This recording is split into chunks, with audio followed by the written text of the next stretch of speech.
Hello, and welcome to ISI Insiders, the flagship podcast of making stuff work.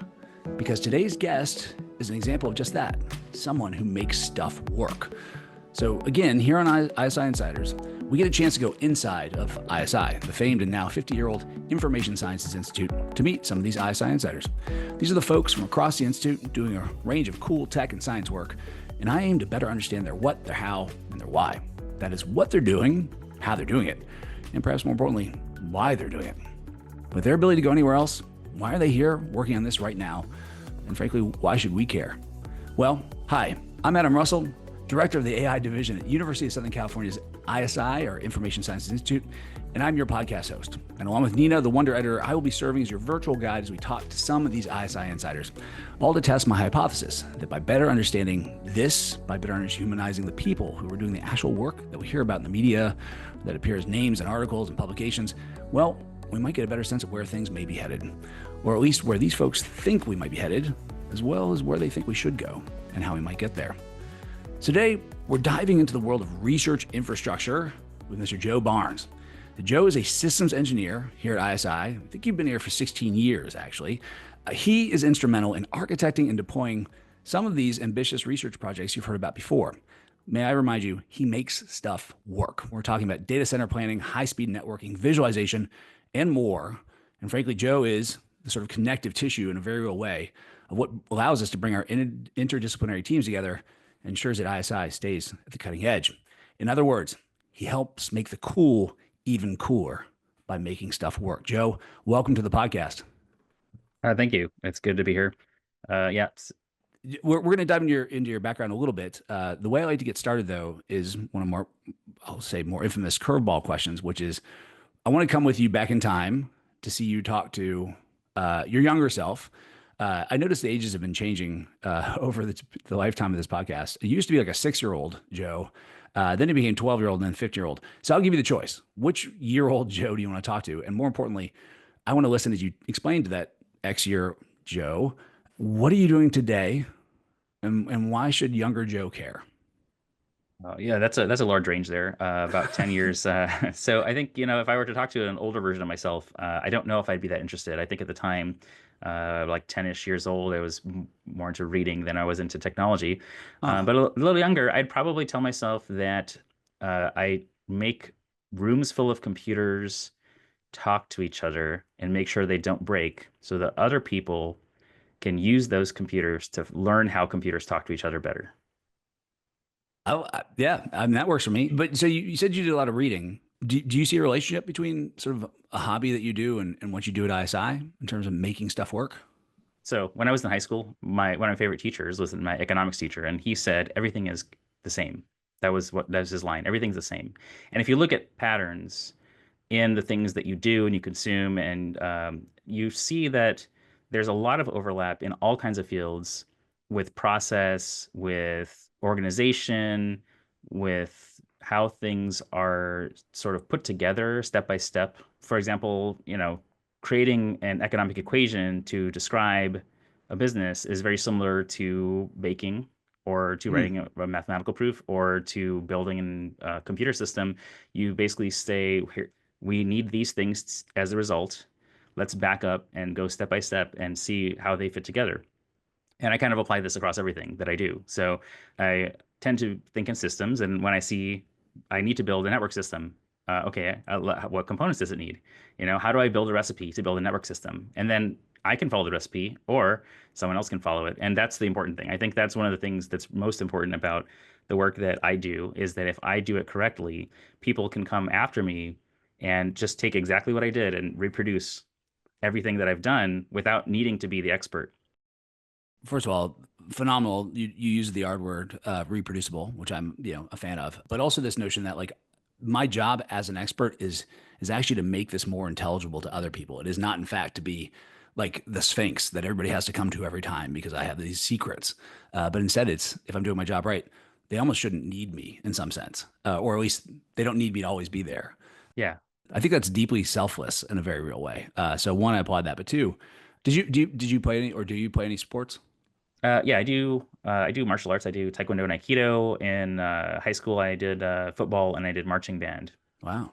All right. So team sports and not really solo, but mano a Yeah. mano in some sense. Yeah, that's interesting. Anything taken from karate and aikido for what you do, or is it again we're back to like it's kind of all the same? Like there's some element of like I want to end up here. To do that, I have to be able to execute the following moves, be aware of the moves that might be coming my way. Am I putting words in your mouth? I'm sorry. No, you're doing great. It is all the same. I mean, see, the thing is, like, now that you're thinking this way, Yeah. you're actually able to sort of see through all of the things that are that you would normally ask questions about, and you're already at the conclusion, which is yes, it's the same. It's a system. So Aikido is a system. Taekwondo is a system. I just started my kid. One of my kids asked to learn Tai Chi, so I said, okay, you Mm, know what? We'll get you some videos, and we'll go over what the system of Tai mm. Chi, and we'll start learning it. And once you've done, two martial arts, you kind of see where there's an overlap. You see, and there's, and then of course, what do you have to do? You have to explore kinematics, right? Body Yeah. systems. So yeah, so now you're doing martial arts with a system designed for like force on force, but then you go back and back up, and both of these are based on kinematics. They're both, and of course, this is non-scientific old kinematics, right? This is like before we had the scientific measuring tools and things. But Yeah. the motions are based on efficiency and power generated by specific muscles and specific joints in certain areas and with certain movements, and you see the overlap eventually. Once you start doing two or three different martial arts, you're like, okay, yeah, this is the same move, but in this one you stand this way, and in this one you stand this way. And why is that? And you can sort of figure out like, well, these guys were fighting mounted horseback guys, and these guys were just fighting villagers, and then these guys were fighting with the intention of not killing. And so you can see how it changes the way they move, but in the end, it's just a system based on another system. Yeah, interesting. Okay, so let me ask two quick questions. One is, do you think a system has to have sort of a uber goal, like one large outcome it needs to care about, or do you think systems can have like multiple outcomes that it's trying to solve for? I didn't think we'd get into teleology. Yeah, so um, it sort of depends on what you think. Okay, philosophically, Hmm. I think it depends on whether you think there's a design and a designer for a given system, because typically systems that are designed with a goal. So, like I said, like Taekwondo was designed with the goal of fighting people on horseback. So there's a lot of jumping, right? Because you can't fight someone on a horse without jumping, right? It is Um, difficult, yes. yeah. So, um, so now your job, if you want to understand the system, is to understand the goal of the designer, right? Right, right. Martial arts have a designer. They have over many iterations and years, and people dying and surviving. Sword fighting, martial arts, all of this stuff is a system developed with trial and error. But in the end, there was something that worked, and that's what got passed on. So yeah, I think that a system doesn't need to have an overarching goal if it emerges from some other system or something. But if you think there's a designer of a system, then more likely there was some kind of goal there. And the goal was, if the system exists and persists, the goal was reached in some sense. Yeah, interesting. To the point that maybe the system has to be either redesigned or creatively destroyed in some sense. There's got to be some sort of There has element to to be a it. failure mode to weed out things that don't work in the system, right? Yeah. Yeah. So let me ask you this question. Where has systems thinking led you most wrong? Where has Hmm. it led you most astray? Yeah. I think essentially when it comes back to designing things, is where the systems thinking, I think, fails, because there's only certain things you can design for, and typically that's what you know. So Uh, if you think in terms of a system and what it can handle and what you're trying to do when you design something and architect something, there's going to be a point where the limit of your knowledge, the limit of your experience, the limit of your planning is visible once the execution happens, right? And so this is again back to everything the same. They say that everyone thinks they can fight until they get punched in the face, right? yeah. And the enemy does not follow your strategic plans. So at some point, there's going to be some emergent property, or there's going to be some edge case, something that came across your system that caused it to fail. And as an architect, even though you thought you covered everything because you think in terms of like how things all work together, you just didn't cover it, right? Okay, so yeah, so let me rephrase, just see if I've got this right. The problem isn't necessarily systems thinking itself. The problem is when you think you've understood the system, or you think you've got the whole system and sort of it's all sort of complete, and you don't have to worry about either, like you said, emergent behaviors or the fact that your system's inside another system that may have influence on that. Is that right? That's the I biggest think drawback. that's the prime. I think to me that's the biggest drawback. But I will also say that I know people who think in terms of like flow, who can simplify things way better than I can. So I Well, think part of it is like, the systems thinking is a little bit complex compared to just like step A to step B to step C.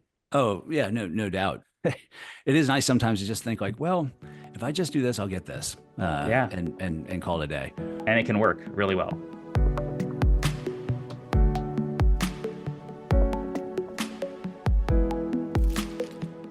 If so if you were to write yourself like a science fiction book or novel, what would sort of generally be the topic? What would you be interested in exploring about the future? Right. What would I go with? I think generally, I think part of what makes humans interesting is conflict. Mm. And I think conflict has driven a lot of development of the human condition over the years, and not just war conflict, but also like economic conflict, right?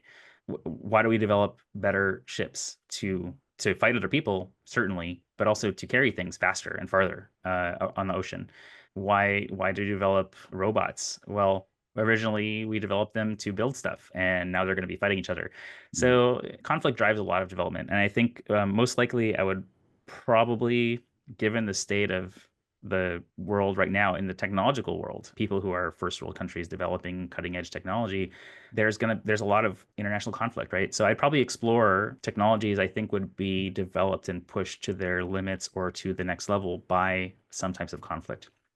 I would read that again. I have this sort of like crazy vision that we can do competition without necessarily bordering into conflict, but the historical evidence is pretty clear that we haven't figured that one out yet. Because Oh I yeah. agree with you, yeah. But Well, I mean, like, mm, oh man, there are so many things about there's an old movie called Robot Jocks. okay, It was about people doing combat with arena combat with giant robots to yeah, like, prove who was the better country or whatever. This is like a definitely a theme.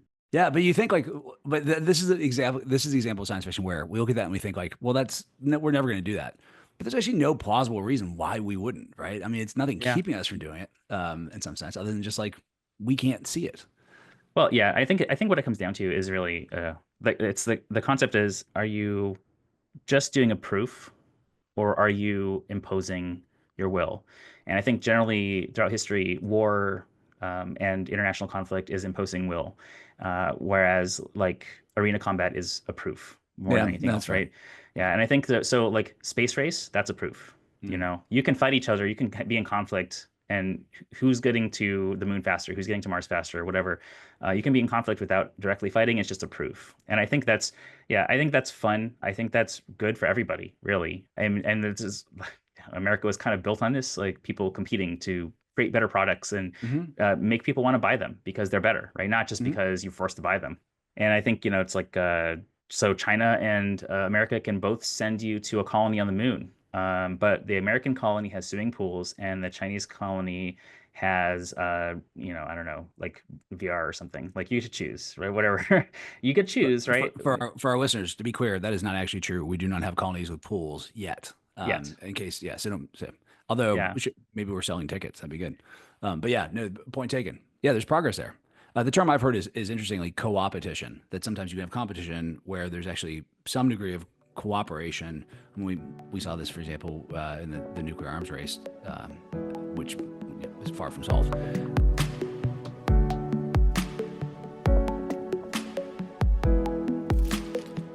If you weren't here at ISI working in your words IT, but with servers, what would you be doing instead?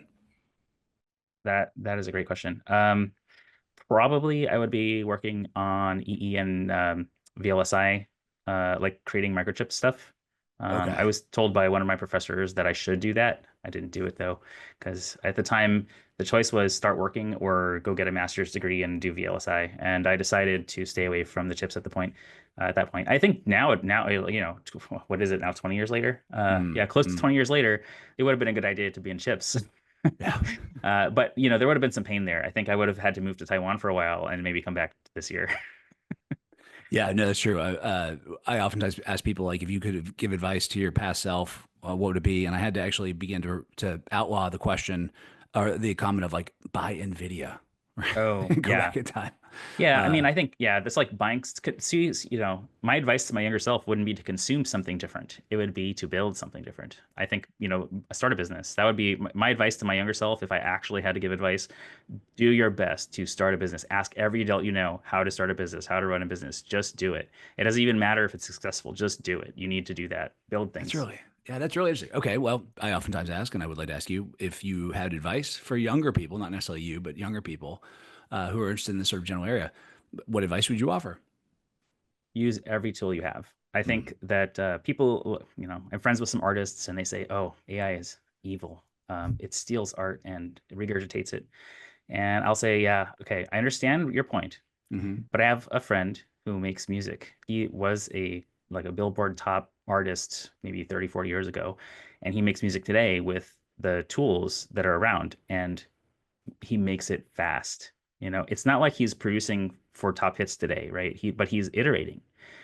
Use the tools you have, everything available to you. It doesn't matter if it's a diffusion model or an LLM.